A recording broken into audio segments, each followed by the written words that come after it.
मंगल, लाल ग्रह, एक सूखा, धूल भरा संसार, जंग लगा हुआ। लेकिन अगर मैं आपसे कहूं कि मंगल हमेशा से ऐसा नहीं था, जरा सोचो, नीला आकाश, सफेद बादल और विशाल महासागर जीवन से भरपूर। हमारे रोबोटिक एक्सप्लोरर्स ने मंगल ग्रह के अविश्वसनीय चित्र भेजे हैं। प्राचीन नदियों द्वारा उकेरी गई घाटियां, तलछटी चट्टानें जो पानी की उपस्थिति में बनती हैं। मंगल, जो कभी पानी की दुनिया था, एक नाटकीय परिवर्तन से गुजरा, एक ब्रह्मांडीय बदलाव जिसने उसका वातावरण छीन लिया और उसे अपनी पिछली आभा का एक साया बना दिया। आइए समय में अरबों साल पीछे चलते हैं, एक युवा मंगल ग्रह पर। एक ऐसा समय जब यह ग्रह बहुत अलग दिखता था। एक ऐसे ग्रह की कल्पना कीजिए जहां बहती नदियां, झीलें जो एक युवा सूरज की गर्माहट में झिलमिलाती थीं और जीवन की संभावनाओं को जन्म देती थीं। और शायद एक विशाल महासागर भी था जो उसके उत्तरी गोलार्ध को कवर करता था। यह महासागर जीवन के लिए एक आदर्श स्थान हो सकता था। आज हम इस पानी भरे अतीत के अवशेषों को मंगल की सतह पर उकेरा हुआ देखते हैं। ये अवशेष हमें उस समय की झलक दिखाते हैं। सूखी नदी तल पूरे ग्रह पर फैली हुई है, जो कभी जीवनदायिनी नदियां थीं। उनके घुमावदार रास्ते अंतरिक्ष यान द्वारा कब्जा कर लिए गए हैं। ये रास्ते हमें मंगल के भूगर्भीय इतिहास की कहानी सुनाते हैं। ये रास्ते कुछ पृथ्वी पर ग्रैंड कैनियन से भी बड़े और अधिक गहरे हैं। उस समय की कहानी कहते हैं जब मंगल ग्रह पर तरल पानी स्वतंत्र रूप से बहता था। ये पानी जीवन के लिए आवश्यक तत्व था, और जहां पानी था वहां जीवन भी हो सकता था। यह संभावना हमें रोमांचित करती है। क्यूरियोसिटी और परसिवरेंस जैसे निडर खोजकर्ता जो मंगल की सतह का अन्वेषण कर रहे हैं, रोवर्स जिन्हें हमने मंगल ग्रह पर भेजा है, उन्होंने हमें मंगल के बारे में बहुत कुछ सिखाया है। और भी अधिक सम्मोहक सबूत मिले हैं। ये सबूत हमें मंगल के अतीत की गहराई में ले जाते हैं। उन्होंने ऐसे खनिजों की खोज की है जो पानी की उपस्थिति में बनते हैं, जो मंगल के गीले अतीत की पुष्टि करते हैं, जैसे कि मिट्टी और सल्फेट्स। ये खनिज मंगल के जलमय इतिहास की कहानी कहते हैं। ये खनिज बताते हैं कि मंगल केवल थोड़े समय के लिए ही गीला नहीं था, बल्कि करोड़ों वर्षों तक गीला था। ये लंबे समय तक पानी की उपस्थिति का प्रमाण है। यह हमें मंगल के अतीत की एक नई दृष्टि देता है, जहां पानी और शायद जीवन भी था। तो हमारे पास पानी के सबूत हैं, लेकिन जीवन का क्या? क्या मंगल ग्रह पर वास्तव में जीवन मौजूद हो सकता है? खैर, यहां कुछ और भी रोमांचक है। हमारे रोवर्स को मंगल ग्रह पर जैविक अणु मिले हैं। ये जीवन के बिल्डिंग ब्लॉक्स हैं, जैसा कि हम जानते हैं। अब मुझे पता है कि आप क्या सोच रहे हैं। ऑर्गेनिक मॉलिक्यूल मिलने का मतलब यह नहीं कि हमें जीवन मिल गया है, लेकिन इन अणुओं की खोज पिछले पानी के प्रमाण के साथ प्राचीन मंगल ग्रह पर जीवन की संभावना को और अधिक आकर्षक बनाती है। गेल क्रेटर की खोज करने वाले क्यूरियोसिटी रोवर, जो अब हम मानते हैं कि कभी एक झील थी, को प्राचीन मडस्टोन में संरक्षित जटिल कार्बनिक अणुओं के प्रमाण मिले। इन अणुओं में कार्बन, हाइड्रोजन, ऑक्सीजन और नाइट्रोजन होते हैं, जीवन के लिए आवश्यक तत्व जैसा कि हम जानते हैं। लेकिन अगर मंगल कभी इतना मेहमान नवाज था, तो अब यह एक ठंडा रेगिस्तान क्यों है? इसका उत्तर मंगल ग्रह के वातावरण में है, या यूं कहें कि इसकी कमी में है। मंगल ग्रह का आज एक वातावरण है, लेकिन यह अविश्वसनीय रूप से पतला है, पृथ्वी के वायुमंडल के घनत्व का लगभग 1%। ये गर्मी को पकड़ने या सतह को हानिकारक विकिरण से बचाने के लिए पर्याप्त नहीं है। अरबों साल पहले मंगल ग्रह का वातावरण बहुत मोटा था, शायद पृथ्वी के शुरुआती वातावरण के बराबर। ये मोटा वातावरण गर्मी को फंसा लेता था, जिससे सतह पर तरल पानी मौजूद रहता था। तो क्या हुआ? वह सारा वातावरण कहां गया?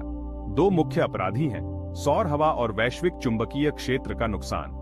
सूरज लगातार आवेशित कणों की एक धारा का उत्सर्जन करता रहता है, ज्यादातर प्रोटॉन और इलेक्ट्रॉन, जिन्हें सौर हवा कहा जाता है। हालांकि मंगल इतना भाग्यशाली नहीं था। भाग 5, सौर हवा अलग होना, एक धीमी मौत। अरबों वर्षों में लगातार चलने वाली सौर हवा एक ग्रह के वातावरण को अणु दर अणु अलग कर सकती है। इस प्रक्रिया को स्पटरिंग कहा जाता है, और यह माना जाता है कि यह एक प्रमुख कारण है कि मंगल ने अपना वातावरण खो दिया। एक चट्टान को रेत से उड़ाए जाने की कल्पना करो। समय के साथ रेत चट्टान को मिटा देगी। मंगल ग्रह के वायुमंडल के साथ सौर हवा ने अनिवार्य रूप से यही किया। मंगल ने अपने इतिहास में बहुत पहले अपना वैश्विक चुंबकीय क्षेत्र खो दिया था। चुंबकीय ढाल के बिना मंगल सौर हवा के पूरे प्रकोप के संपर्क में रह गया। भाग 6, वैश्विक चुंबकीय क्षेत्र का नुकसान। मंगल ग्रह के वैश्विक चुंबकीय क्षेत्र का नुकसान उसके इतिहास का एक महत्वपूर्ण क्षण था। एक सुरक्षात्मक चुंबकीय बुलबुले के बिना ग्रह सौर हवा के निरंतर हमले के प्रति संवेदनशील रह गया, लेकिन इसके परिणाम केवल वायुमंडलीय नुकसान से कहीं अधिक थे।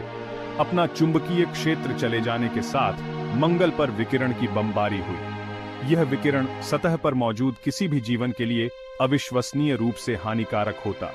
मंगल ग्रह के चुंबकीय क्षेत्र का नुकसान उसकी रहने की क्षमता के लिए एक नुकसान था।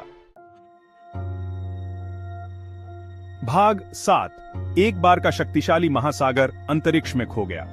इसकी कल्पना कीजिए, एक महासागर शायद 1 मील गहरा मंगल ग्रह के उत्तरी गोलार्ध के एक महत्वपूर्ण हिस्से को कवर करता है। यह दृश्य किसी समय मंगल पर जीवन की संभावना को भी दर्शाता है। यह कुछ वैज्ञानिकों द्वारा हमारे द्वारा एकत्र किए गए सबूतों के आधार पर चित्रित की गई तस्वीर है। इन सबूतों में प्राचीन नदी घाटियों और झीलों के निशान शामिल हैं। लेकिन वह सारा पानी कहां गया? यह एक बड़ा सवाल है जिसने वैज्ञानिकों को लंबे समय से उलझा रखा है। हो सकता है कि इसका कुछ भाग अभी भी बर्फ के रूप में सतह के नीचे बंद हो। मंगल की सतह के नीचे बर्फ की परतें हो सकती हैं जो अभी भी पानी को संजोए हुए हैं। वास्तव में हम जानते हैं कि मंगल ग्रह पर ध्रुवीय बर्फ की टोपियां हैं जो ज्यादातर पानी की बर्फ से बनी हैं और उपसतह बर्फ के भी प्रमाण हैं। यह बर्फ मंगल के जल इतिहास की एक झलक प्रदान करती है, लेकिन मंगल ग्रह के प्राचीन जल का एक महत्वपूर्ण हिस्सा अंतरिक्ष में खो गया था। यह घटना मंगल के वातावरण में बड़े बदलावों का परिणाम थी। जैसे जैसे मंगल ग्रह का वातावरण पतला होता गया, सतह पर दबाव कम होता गया। यह पतला वातावरण पानी को बनाए रखने में असमर्थ था।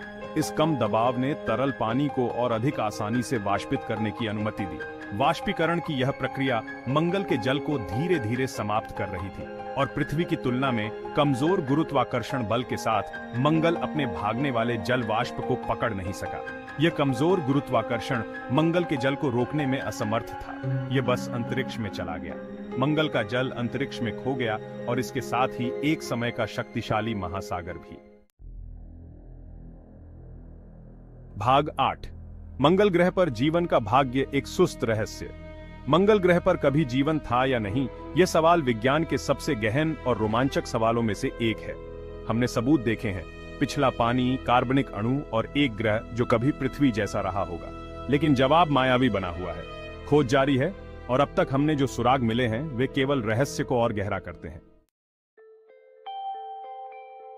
भाग 9। जीवाश्मों की खोज, उत्तरों की तलाश। हमारे रोबोटिक दूत प्राचीन जीवन के संकेतों की खोज करते हुए मंगल ग्रह की खोज जारी रखे हुए हैं। उदाहरण के लिए धृता रोवर पिछले या वर्तमान जीवन के प्रमाण या बायोसिग्नेचर की तलाश के लिए डिजाइन किए गए उपकरणों के एक सूट से लैस है। धृता जेजेरो क्रेटर की खोज कर रहा है, जिसके बारे में वैज्ञानिकों का मानना है कि यह कभी एक नदी डेल्टा द्वारा पोषित झील थी। रोवर चट्टान और मिट्टी के नमूने एकत्र कर रहा है जिनमें प्राचीन जीवन के निशान हो सकते हैं। इन नमूनों को अंततः भविष्य के मिशनों द्वारा पृथ्वी पर वापस कर दिया जाएगा, जहां उनका विस्तार से विश्लेषण किया जा सकेगा। मंगल ग्रह पर जीवन के जीवाश्म सबूत मिलना एक महत्वपूर्ण खोज होगी। यह हमें न केवल यह बताएगा कि हम ब्रह्मांड में अकेले नहीं हैं, बल्कि पृथ्वी से परे जीवन की विविधता और विकास में अमूल्य अंतर्दृष्टि भी प्रदान करेंगे। भाग 10। सबक सीखा और अन्वेषण का भविष्य। मंगल ग्रह की खोज केवल हमारी जिज्ञासा को संतुष्ट करने से कहीं अधिक है। यह ब्रह्मांड में हमारे स्थान, हमारे सौर मंडल के इतिहास और पृथ्वी से परे जीवन की क्षमता को समझने के बारे में है। हमने मंगल ग्रह के बारे में जो कुछ भी सीखा है, उसके ब्रह्मांड में कहीं और जीवन की हमारी खोज के लिए गहरा निहितार्थ है। यह हमें बताता है कि पानी, जिसे कभी दुर्लभ माना जाता था, वास्तव में काफी सामान्य हो सकता है। यह हमें बताता है कि ग्रह नाटकीय परिवर्तनों से गुजर सकते हैं और यह कि रहने की क्षमता कोई दी हुई चीज नहीं है। मंगल ग्रह पर हम जो सबक सीख रहे हैं वे अंतरिक्ष अन्वेषण के भविष्य को आकार दे रहे हैं। भाग 11। मंगल, हमारे अपने ग्रह के भविष्य का आईना। जैसे ही हम मंगल की जंग लगी सतह को देखते हैं, हमें एक गंभीर वास्तविकता का सामना करने के लिए मजबूर होना पड़ता है। मंगल का भाग्य हमारे अपने ग्रह के सुदूर भविष्य की एक झलक हो सकता है। ये विचार हमें सोचने पर मजबूर करता है कि क्या हम भी एक दिन इसी तरह की स्थिति का सामना करेंगे। पृथ्वी उन ताकतों से अछूती नहीं है जिन्होंने मंगल को नया रूप दिया। दोनों ग्रहों के बीच की समानताएं हमें यह सोचने पर मजबूर करती हैं कि क्या हम भी एक दिन इसी तरह की चुनौतियों का सामना करेंगे। समय के साथ सूरज का विकास जारी रहेगा, जो तेज और गर्म होता जाएगा। यह बढ़ती गर्मी और विकिरण पृथ्वी के वातावरण को भी प्रभावित कर सकती है। पृथ्वी का चुंबकीय क्षेत्र अंततः कमजोर हो सकता है या पतन भी हो सकता है। यह स्थिति हमारे ग्रह को सौर हवाओं और विकिरण के प्रति अधिक संवेदनशील बना सकती है। मंगल ग्रह पर क्या हुआ, इसका अध्ययन करके हम ग्रह परिवर्तन, जलवायु परिवर्तन और अपने स्वयं के ग्रह की रक्षा के महत्व के बारे में बहुमूल्य सबक सीख सकते हैं। वैज्ञानिकों के लिए यह एक महत्वपूर्ण अनुसंधान का क्षेत्र है। मंगल एक कठोर अनुस्मारक है कि ग्रहों की आदत की गारंटी नहीं है। यह एक ऐसी चीज है जिसे संजो कर रखा जाना चाहिए और संरक्षित किया जाना चाहिए। हमें अपने ग्रह की सुरक्षा के लिए सतर्क रहना होगा। मंगल ग्रह की खोज की यात्रा है। हमारे खगोलीय पड़ोसी के रहस्यों को उजागर करने की खोज है। यह यात्रा हमें यह समझने में मदद करती है कि हमारे सौर मंडल में कितने विविध और जटिल ग्रह हैं। लेकिन यह आत्म प्रतिबिंब की यात्रा भी है, अतीत से सीखने और अपने ग्रह के भविष्य की रक्षा करने का मौका है। यह हमें यह सोचने पर मजबूर करता है कि हम अपने ग्रह को कैसे बेहतर बना सकते हैं और आने वाली पीढ़ियों के लिए इसे सुरक्षित रख सकते हैं।